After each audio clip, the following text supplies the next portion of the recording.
My sister dreamed of being a fairy tale heroine, guarded by loyal knights. The day I was born, she wished for a baby brother to protect her. My parents didn't have the heart to crush her fantasy, so they changed my birth certificate listing me as male. I kept my hair short, followed her like a shadow, carried her backpack, and fought her battles.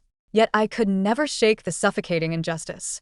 At 17, I secretly created a second social media account. My profile was a girl's picture, my bio feminine, my feed filled with delicate princess dresses. Boy added me and we talked for 6 months. One afternoon, he sent a voice note chuckling softly. "I found you." Later that day, the most popular guy in school confessed his love to my sister. As I was about to explain, glowing text began scrolling across my vision, like live stream comments. What is this side character thinking? Does he believe confessing now will change anything? How could the future wealthiest tycoon of baby ever fall for a guy? It's laughable. If he discovers he's been chatting with a boy, he'll be furious about the deception. But I wasn't a boy. I was Dakin. And all I wanted was to wear a dress. Just once. My fingers hovered over the screen. In the end, I never sent that message. Closing my phone, I listened to my classmates gossiping excitedly around me. Oh my God, was that Miguel? He is so insanely handsome. I walked past him earlier and caught a glimpse. He looks so cool and detached. I can't believe he confessed to Serena. At Bayview High, rumors about Miguel always traveled the fastest. Did you guys know Miguel has been into Serena for a long time? My cousin is his roommate. He said Miguel is always staring at his phone, smiling so softly. The girl he likes has a really sweet voice, loves to daydream, and her social media is full of kittens and all kinds of princess dresses. I looked out the window below the academic building. Serena was wearing a designer Miu Miu dress. Her long, wavy hair fell beautifully over her shoulders. She threw herself into Miguel's arms. Even the way she blushed was breathtakingly beautiful. I thought to myself, they were right. Serena truly looked like a princess. My desk mate, Wyatt, leaned over the windowsill, watching my sister, before turning back to look at me with a serious face. Dakin, you and your sister don't look alike at all. What do you mean? Wyatt thought for a moment before offering an analogy. Your sister is like a graceful swan. You look like her servant. Short, scrawny, and your hair is full of split ends. Anger flared in my chest. I buried my face in my arms on the desk. Ignoring him, Wyatt nudged my shoulder, his voice turning teasing. Come on, Dakin, don't be mad. I'll buy you a drink. Just as I was about to look up, he added, here, this one's for you. And can you help me deliver the other one to your sister? My drink was a cheap dollar store iced tea. One for my sister was a fancy, expensive specialty berry latte. I buried my head deeper into the desk. I am not going. My sister doesn't like you anyway. She won't accept it. Ego bruised. He slammed his hand on the desk, his face flushing with embarrassment. Guys, we don't need to drink fancy things. Why are you acting so high and mighty, Dakin? I think you are just jealous of your sister. With that, he stomped off. The entire classroom turned to look at me. I buried my face in my math worksheet, pretending I didn't care. But my fingers gripped the hem of my shirt so tightly that my palms ached. I didn't say another word to Wyatt that day. Once the school ended and everyone had left, I sat in the empty classroom and cried. I suddenly remembered a time long ago when I had secretly tried on one of my sister's hair clips. My mother had screamed at me, calling me a thief. Heartbroken, I had posted a picture of the clip online. A kind stranger added me. Is this the one? Don't worry about the money. I'll send it to you. Later, he messaged me. So you like pink? You like pink princess dresses, huh? Quite the girly heart. Then he added, but suits you. I knew that every time I posted on my feed, he was always the first to leave a like. Miguel had mistaken my sister for me. I didn't blame him. After all, I was the one who was like a thief in the night, had secretly envied and peeked into my sister's perfect life.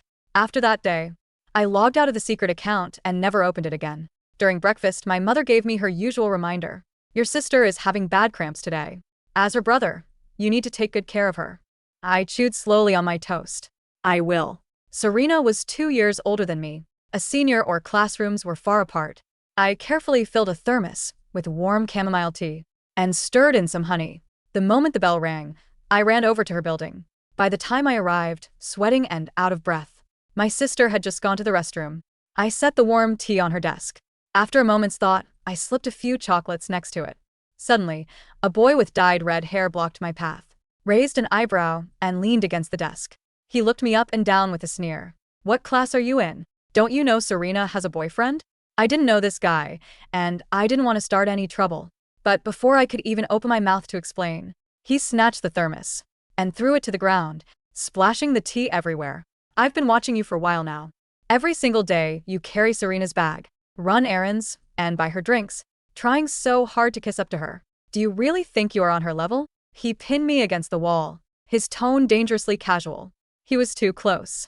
Terrified that he was about to punch me, I squeezed my eyes shut.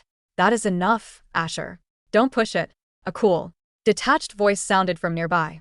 Miguel took off his headphones. Glancing at me, he said calmly, "Take your chocolates back, kid. She doesn't need them. And from now on, stay away from Serena." His voice was beautiful. His words were polite, yet firm. Glowing comments flashed across my mind. LMAO, the side character is such a clown. The male lead didn't even recognize him. He thinks Dakin is a rival and is getting jealous. Dakin needs to know his place. Stop making a fool of yourself. Even if the male lead found out the truth, he would only feel disgusted, not fall for you. Just then, Serena hurried back. Seeing the tense standoff, she let out a soft laugh. "Oh, my gosh. What are you guys doing? Are you about to fight?" He naturally wrapped her arm around Miguel's. Then she pointed at me. "This is my brother. My real brother." Miguel froze. "Your brother makes you tea and walks you to school every day." Serena blinked innocently. "Yeah, he is like my personal knight. A younger brother is supposed to protect his sister for the rest of his life, right?" A long silence followed. Realizing he had made a mistake, Gal extended his hand to me and said sincerely, "I am sorry." I forced a tight smile, but my lips felt completely numb. Back when we chatted online, he used to tease me, making my face flush. "What are you so afraid of? Am I going to eat you when we finally meet?" But I never expected our actual meeting to be like this.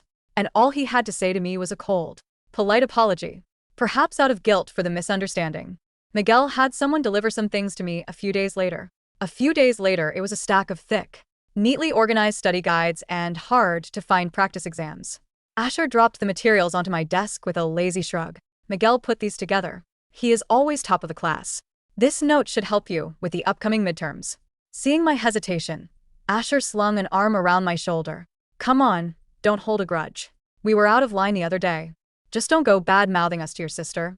I thought to myself, so he likes my sister too. I nodded and accepted the books. As I flipped through the practice exams, a beautifully packaged box of imported chocolates fell out. I blink, and surprise. Asher was already walking away. He waved a hand over his shoulder. "Those are for me. Eat up. You need to grow taller." During the midterm exams, for some reason, every question that was similar to the ones in that practice book was a breeze. I didn't lose a single point. Gradually, the tension between us began to thaw. Whenever I ran into Miguel at school, we would exchange a polite nod. Sometimes, while memorizing vocabulary in the hallway, I would look down and see Miguel squat near the academic building, feeding a small colony of stray ginger cats. The summer breeze blew softly, rustling his hair. He would smile, his lips curving into a gentle line as if thinking of someone special. But in the next second, a bright, cheerful figure would throw her arms around him. "So this is where you were hiding?" Serena glanced down at the cats, wrinkling her nose. Why do you like these basic ginger cats? Just like my brother does." "I thought you'd prefer something cooler, like a Maine Coon." Miguel went rigid. "Your brother likes these cats?" "Yeah." "Why?" Miguel stood up, brushing off his jeans. "Nothing. Let's go. I want to see you practice ballet." As they walked away, a little ginger cat rubbed against my ankle, meowing softly. I broke off a piece of a turkey jerky strip and fed it to the kitten. After that day, I rarely went to that hallway to study Miguel's devotion to Serena was legendary throughout the school. On her birthday, he gifted her a diamond necklace worth 7 figures. The class decided to celebrate at an upscale karaoke lounge. And during a game of truth or dare, Serena lost several rounds in a row. Miguel drank every single penalty shot for her. I went to the restroom, and when I came out, I saw him leaning heavily against the sink. He looked incredibly pale, as if he had just thrown up. After a brief hesitation, I stepped forward to support him. "If you are not feeling well, you should tell my sister." The moment our fingers brushed, Miguel stiffened, his handsome brow furrowed. He subtly but firmly pulled his arm back, keeping my touch. "Why is it you?" The floating comment sneered. "The side character is so pathetic. trying to orchestrate a run-in to get close to the male lead. He tried the same thing with the ginger cats last time. What is the point of all this effort? Even if the male lead suspects something, he'll just pretend he doesn't know. I withdrew my hand, just passing by. Even after I had walked far down the corridor, I could still feel his dark, heavy gaze lingering on my back. I left the party early that night. Around 9, a light drizzle began to fall, and my father looked out the window with a worried frown. "Dakin, go pick up your sister and bring her home." I kept my eyes glued to my textbook. "Woman is already bringing her home." My mother frowned, her voice sharp with disapproval. "I don't trust other boys walking her home in the dark." "Dakin, since when did you become so selfish?" Seeing the rising tension, my father put his laptop aside and quickly tried to soothe her.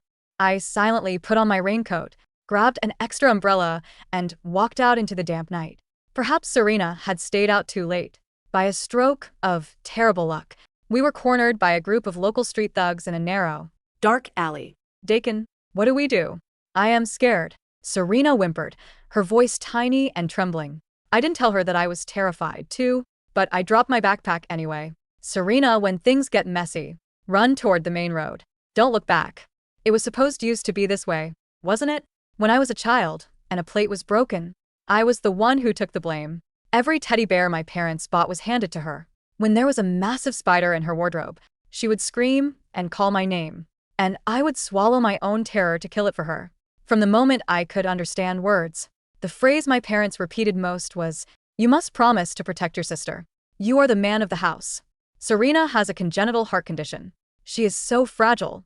You are healthy and strong, so you have to look out for her your entire life. Our Dickens is so smart. Surely you can understand and help your parents.'" I had heard those words so many times that they had become second nature. So when the wooden planks and metal pipes swung toward us, I didn't hesitate. I shielded her with my body. When they grabbed my hair, I kicked them in the stomach. Eventually grew loud enough to draw the attention of nearby neighbors, who called the police, forcing the thugs to scatter.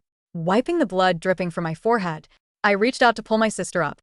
Some kind bystanders helped us to the hospital, and Miguel arrived shortly after receiving the news. He burst into the room, and his eyes immediately locked onto the scrape on Serena's knee. He turned to me, his voice tight with anger.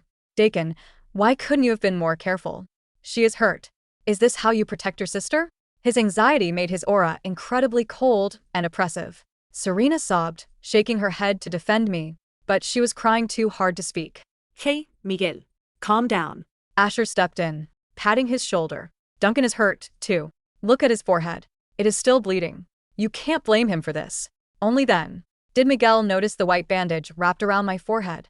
His voice caught in his throat. He fell silent, turned on his heel, and walked out to settle the hospital bill. Knowing his friend was in a terrible mood, Asher followed to comfort him. From a distance, Miguel's cold, dismissive words drifted back to my ears. "He is a guy. Isn't this exactly what he is supposed to do? What does he have to feel bad about?" Honestly, I don't feel safe leaving Serena in his hands. I lowered my head, staring at the tips of my shoes, and kicked a small pebble. I didn't say a single word. When Miguel dropped my sister off at our apartment building, he called out to me. "The police found your phone. The screen wasn't locked." I mumbled a quick thank you and took it from him. Just as I turned to head upstairs, the phone in my hand began to vibrate.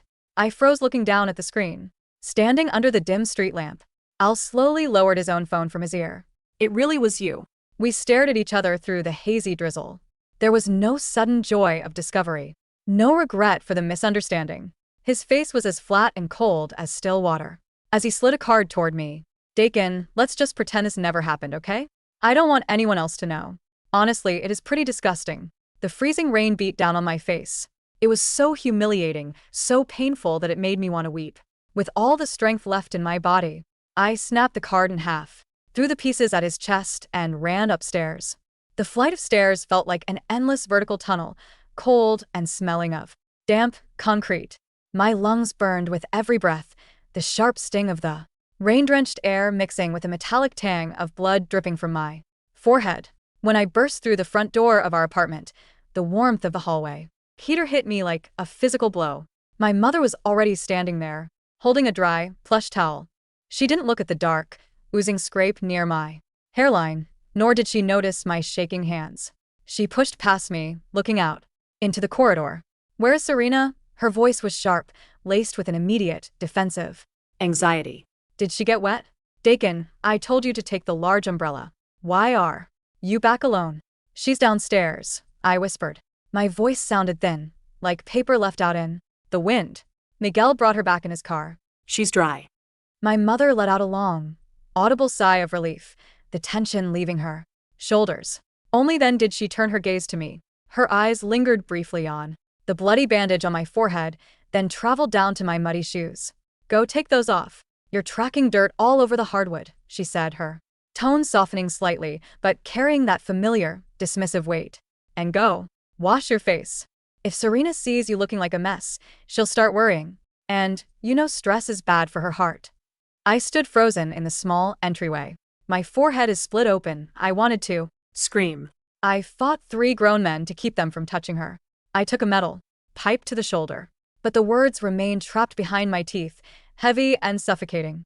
I walked to my room, the tiny, windowless storage closet my parents had converted into a bedroom when I turned 10, while Serena occupied the master bedroom with its walk-in closet and private balcony. I shut the door and slumped against it, sliding down to the cold floor. I pulled out my phone. The screen was cracked, a spiderweb of fractures running across the glass. I pressed the power button. Immediately, the glowing, translucent comments began to scroll across my vision. Again. They didn't appear on the phone screen. They floated in the air, shifting and shimmering against the dark backdrop of my bedroom wall. Wow, the side character is throwing a pity party now. Honestly, he brought this on himself. Who told him to catfish the male lead? Miguel's reaction was totally justified. Imagine finding out the cute, delicate girl you've been falling for is actually your girlfriend's scrawny, weird brother. Disgusting. The author really wrote this character just to be a punching bag, LMAO. I stared at the floating words. A single, hot tear escaped my eye, stinging the raw scrape on my cheek. I am a girl, I thought, the realization pressing against my ribs with an almost physical ache. I have always been a girl. I reached under my mattress and pulled out a small, worn wooden box. Inside was the only thing that belonged entirely to me, a delicate, pale pink hair clip, shaped like a cherry blossom. I had bought it with pocket money I saved by skipping lunch for a week 3 years ago. My mother had caught me holding it once and had screamed, accusing me of stealing from Serena's vanity. You are a boy, Dakin, she had shrieked, her face contorted in a mask of absolute horror. You have to be a man. If people see you playing with these things, they will think you're a freak. Do you want to ruin your sister's life? Do you want to kill her? I held the clip in my hand, its smooth plastic cool against my palm. Miguel's words from earlier echoed in my ears, sharp and clinical, cutting deeper than any physical blow. Honestly, it is pretty disgusting. He hadn't even looked at me as a human being. To him, I was a glitch in his perfect love story with a beautiful, fragile Serena. I was a stain on the canvas of his fairy tale.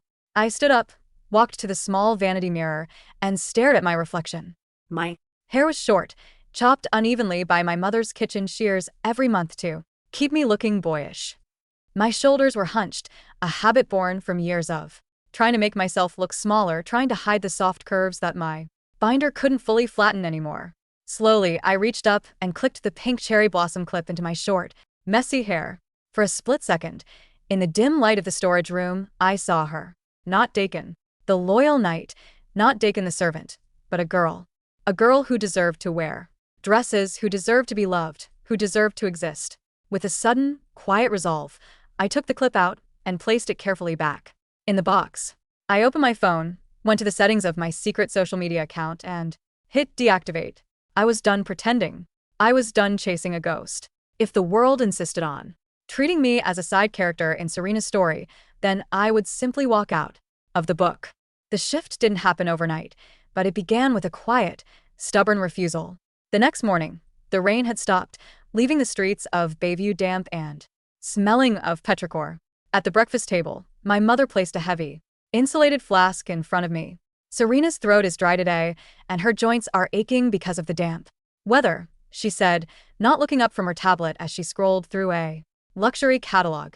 Take this to her classroom before your homeroom starts. And make sure she drinks it before it gets cold. I picked up my piece of dry toast, took a slow bite, and chewed. No, I said. The kitchen went dead silent. The rustling of my father's newspaper stopped. My Mother slowly lowered her tablet, her eyes widening in disbelief. What did you say? I said no. I repeated, my voice calm, devoid of the usual tremor of fear. my Classroom is in the west building. Serena's is in the east. If I go there, I'll be late for my morning prep. She can walk to the cafeteria and get warm water. Herself. Dakin. My mother's voice rose, sharp and shrill. How can you be so selfish? Your sister has a heart condition. Do you want her to collapse in the hallway? After everything we've done for you, this is how you behave? What have you done for me? I asked, setting the toast down. I looked her dead in the eye. For the first time in 17 years, I didn't flinch. You took my Name. You took my identity. You made me sign a birth certificate that doesn't belong to me. You make me wear clothes that suffocate me, and you make me take the blame for every mistake she makes. I am not her knight, Mom. I am her Sister. and I am tired. My father stood up, his face pale. Dakin, watch your mouth. Someone might hear. You, let them, I said, standing up. I grabbed my school bag, just my own, leaving Serena's heavy designer backpack sitting by the door. As I walked out of the apartment, my mother's furious shouts followed me down the hall, but they felt distant, like static on a radio station I had finally tuned out. When I arrived at school, the glowing comments in my vision were in a state of absolute chaos. Wait, what's happening? Why didn't Dakin carry her bag? Is this a glitch? The side character is defying the script. LMAO, look at the mom's face. But Seriously, Dakin is being so rude to his sick sister. What a brat. No, wait. Did he just say sister? I walked through the gates of Bayview High, my head held high. In the courtyard, I saw Miguel. He was standing by the stone fountain, surrounded by his usual circle of popular friends. Serena was next to him, her hand tucked neatly into his elbow. She looked radiant, her cheeks flushed a pretty pink, showing no signs of the severe joint pain my mother had claimed she had. As I walked past, Miguel's gaze locked onto me. His eyes were dark, intense, and filled with a complex mixture of anger, confusion, and something else I couldn't quite decipher. He tightened his grip on his school bag, his knuckles turning White. I didn't stop. I didn't nod. I didn't acknowledge his existence. I simply walked past him as if he were nothing but a shadow on the wall. Dakin. It was Asher's voice. The red-haired boy ran up to me, throwing an arm around my shoulder. I flinched slightly, but he didn't seem to notice, his bright grin cutting through the morning gloom. Hey man, you ran off so fast yesterday at the hospital. How's the head? He Reached out, gently tapping the edge of the fresh bandage on my forehead. It's fine, I said, pulling away slightly. Thanks for the chocolates, Asher. Don't worry about it, he said, scratching the back of his neck, a rare flush of embarrassment creeping up his cheeks. Seriously though, you look different today. Did you get a haircut? No, wait, you're just not hunched over like you usually are. I looked at him. Asher had always been loud, brash, and a bit of a bully, but over the past few weeks, he had been the only one who seemed to actually see me as a person, even if he still thought I was a boy. I just decided to stop carrying things that aren't mine, I said quietly. Asher blinked, confused, but before he could ask, the warning bell rang. See you at lunch, Dakin.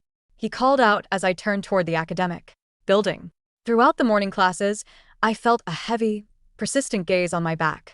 I didn't need to turn around to know it was Miguel. He sat 3 rows behind me in AP Calculus. Usually, he paid absolute attention to the teacher, but today, every time I caught his reflection in the glass of the window, his eyes were fixed on the back of my head.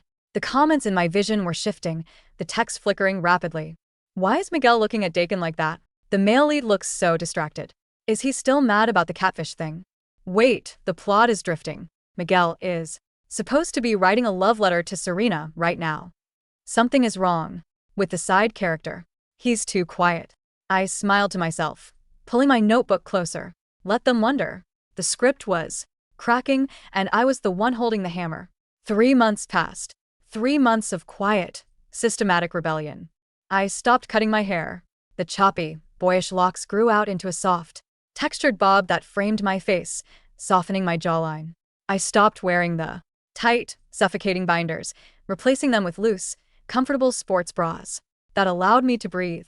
I refused to run Serena's errands, ignored her sweet, manipulative pouting, and spent every evening studying in the public library until it closed, avoiding the toxic atmosphere of our apartment. My parents were furious, but they were also terrified. They knew that if they Pushed me too hard, I might leave, and if I left, the secret of their perfect family would be exposed. Serena's fairy tale relied entirely on my silence. And then the announcement came.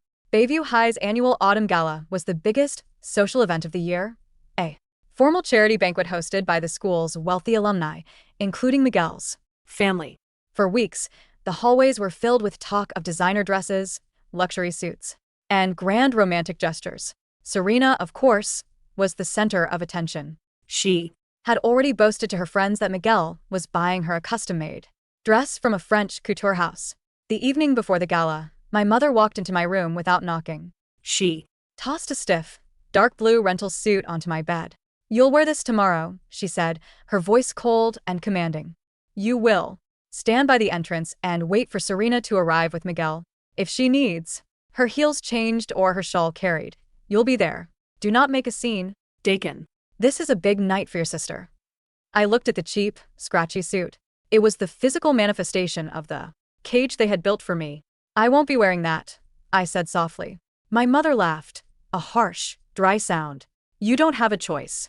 If you don't show up, I'll stop paying for your college application fees. Don't think your good grades will get you out of this city without our signature on your financial aid forms." It was her final, desperate leverage. She thought she had me trapped. She didn't know that 3 days ago, I had received an official letter from the National Merit Scholarship Program. I had won a full, unrestricted ride to a top-tier university on the other side of the country. I didn't need their money. I didn't need their signatures. "I'll be there," I said, looking up at her. "But I won't be wearing that suit." She frowned, clearly suspicious, but she shrugged and walked out, believing she had won the battle. The night of the gala arrived. The grand ballroom of the Plaza Hotel was a sea of glittering crystal, chandeliers, soft jazz music, and the rustle of expensive silk. Serena arrived on Miguel's arm, looking like a literal princess in a sprawling, white tulle gown adorned with delicate lace. Miguel looked breathtakingly handsome in a tailored black tuxedo, his hair pushed back, his expression cool and detached as usual. Yet, his eyes kept scanning the entrance, looking past the photographers looking for someone. "Where is your brother, Serena?" Asher asked, leaning against a pillar near the entrance, looking sharp in a deep red suit. "I thought he was supposed to be here to carry your train." Serena giggled, though her eyes flashed with irritation. "Oh, Dakin is probably just being stubborn. He's been in a weird mood lately. He'll be here soon." Suddenly, the chatter near the grand staircase died down. A collective whisper rippled through the crowd, like wind rushing through a forest. People began to turn, their eyes widening as they looked up at the top of the stairs. I stood there, my heart hammering against my ribs, but my head held high. I wasn't wearing the scratchy, oversized blue suit. I was wearing a dress. It was a simple, elegant emerald green silk slip dress that I had bought with my own saved money. It wasn't a designer gown like Serena's, but it draped beautifully over my slender frame, highlighting the soft curve of my waist and the delicate line of my collarbones. My hair, styled into soft, elegant waves, was pinned back on one side with the pale pink cherry blossom clip. For the first time in 17 years, I wasn't hiding. I was beautiful. I was Me. As I began to walk down the stairs, the glowing comments in my vision exploded in a blinding flurry of light. "What the hell? Is that Dakin? No way, that's a girl. Oh my god, look at her, she's absolutely stunning. Wait, the system is glitching. The side character's gender is listed as female? Holy shit, the disgusting boy Miguel rejected was a girl this whole time. Look at Miguel's face. LMAO, he looks like he's about to faint." I stepped onto the ballroom floor. My mother, who had been chatting with a group of wealthy parents, turned and saw Me. the glass of champagne in her hand slipped from her fingers, shattering on the marble floor with a sharp, echoing crash. "Dakin," she gasped, her face turning an ashen gray. What are you doing? Have you lost your mind? Go change right now." She rushed toward me, her hands reaching out to grab my arm, to drag me back into the dark, back into the closet. But before she could touch me, a figure stepped between us. It was Asher. He looked at me, his jaw practically on the floor, his eyes wide with a mixture of shock, awe, and an intense, protective warmth. He didn't look at me like I was a freak. He looked at me like I was the only person in the room. Mrs. Vance, Asher said, his voice unusually firm as he stepped in front of my mother. I think your daughter looks absolutely beautiful. Why would she need to change? The word daughter echoed through the silent ballroom. Serena's face contorted in a mask of pure, ugly rage. Dakin, stop this attention-seeking nonsense. You're ruining my night. You're just a freak who wants to be me. I looked past her, past my trembling parents, and locked eyes with Miguel. He was frozen. His face was entirely bloodless, his lips parted in utter shock. His gaze traveled from the pink cherry blossom clip in my hair, down to my face, and finally to the emerald dress. The pieces of the puzzle were falling into place in his mind, and the realization was visibly crushing him. The sweet voice on the phone. The love for pink princess dresses. The quiet, gentle heart. It hadn't been Serena. It had never been Serena. It was me, Dakin. Miguel's voice was barely a whisper, but in the dead silence of the ballroom, it felt like a clap of thunder. He took a step toward me, his hand reaching out. Trembling. It was you, he breathed, his eyes wide, filled with a sudden, desperate realization. The chats, the kitten, the pink clip, it was you all along. Serena's head snapped toward him, her eyes widening in panic. Miguel? What are you talking about? I'm the one you love. I'm your princess. Shut up, Serena, Miguel said, his voice cold, his eyes never leaving my face. He took another step toward me, his breathing shallow. Dakin, why didn't you Tell me? Why did you let me believe? I looked at him. The boy who had made my heart flutter through a screen. The boy who had then looked at me with utter disgust and thrown a torn card at my chest. Because you told me it was disgusting, Miguel, I said, my voice steady, carrying clearly across the silent room. You told me to pretend it never happened. You didn't care about the person behind the screen. You just wanted a pretty, convenient fantasy to fit your perfect life. And when you thought I was a boy, you threw me away like trash. I didn't know. Miguel cried out, his cool, detached composure completely shattering. I thought someone was playing a sick joke on me. Dakin, please. I was confused. I was angry. It doesn't matter. I cut him off, stepping back, closer to Asher. The person you chatted with for 6 months was a girl who was forced to live a lie. But she doesn't need your apology anymore. She doesn't need your pity, and she certainly doesn't need your love. The glowing comments in my vision were scrolling so fast they were almost a blur of golden light. Miguel is the clown of the century. Karma hits like a truck, baby. Look at him begging. It's so satisfying. Asher stepping up is the best thing ever. Look at how he's shielding her. The side character didn't just break the script, she tore it to pieces. My mother tried to speak, her voice trembling with a mixture of rage and fear of social ruin. Dakin, you are embarrassing this family. We did everything to protect you, your sister's heart. Serena's heart is fine, I said, turning my gaze to my mother. She danced for 3 hours at the club last week. She's fine. You just wanted a servant for your favorite child, and you sacrificed my life to do it. But I am 17. Now. And legally, you cannot force me to be someone I am not. I pulled a neat, folded piece of paper from my small clutch bag and handed it to my father. This is my official acceptance letter from the university, I said. And this is the certified copy of my original hospital birth records. The ones you tried to hide. I've already filed the paperwork to correct my legal gender on my birth certificate. I'm leaving for the university dorms next week. I don't need your signature, and I don't need your money. My father stared at the papers, his hands shaking. He looked up at me, his eyes filled with a sudden, hollow regret, but it was too late. I turned to Asher, a genuine smile breaking across my face for the first time in years. Do you want to get out of here? I asked. Asher's eyes lit up, a brilliant, breathtaking grin spreading across his face. I thought you'd never ask. Let's go, Dakin. As we turned to walk away, Miguel took a desperate step forward. Dakin, wait. Please, just give me a chance to explain, to make it up to you. But Asher stepped in his path, his red hair shining under the chandeliers, his expression fierce. She told you to back off, Miguel. Don't make me repeat it. We walked out of the ballroom, leaving the shattered remnants of Serena's fairy tale behind us. The night air was cool and crisp, carrying the scent of autumn leaves. Asher and I sat on the hood of his car, parked on a hill overlooking the glittering lights of the city. He had taken off his suit jacket and draped it over my shoulders to keep me warm. "So," Asher said, looking at me with a soft, quiet smile. "A girl, huh? Are you disappointed?" I asked, looking down at my hands, suddenly feeling a little shy. "Are you kidding?" Asher laughed, a warm, genuine sound that chased away the last of the chill in my bones. "I'm just glad I don't have to keep questioning my sanity every time my heart did a weird flip when you looked at me." I felt my face flush a deep, warm crimson. "Asher, I'm serious, Dakin," he said, his tone softening as he looked at me. "You've been carrying the weight of the world on your shoulders for so long. I'm just glad I get to see you smile like this. You look beautiful in that dress, by the way." "Thank you," I whispered, clutching the edges of his jacket closer. I looked up at the sky. The stars were bright, twinkling like diamonds against the dark velvet canopy. And then I noticed my vision. The glowing comments were still there, but they had changed.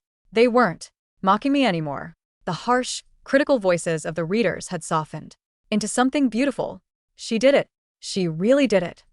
This is the best ending ever. Live your best life, Dakin. You deserve all the happiness in the world. Look at how she shines." Slowly, one by one, the glowing words began to fade. They flickered like dying embers, dissolving into the cool night air, leaving my vision perfectly clear, perfectly normal. The script was gone. The comments were gone. I was no longer a side character in someone else's book. I was the author of my own life, and the pages ahead of me were blank, waiting to be written in beautiful, vibrant colors. I took a deep breath of the fresh, clean air, looked at Asher and smiled. For the first time in my life, I was entirely, beautifully free.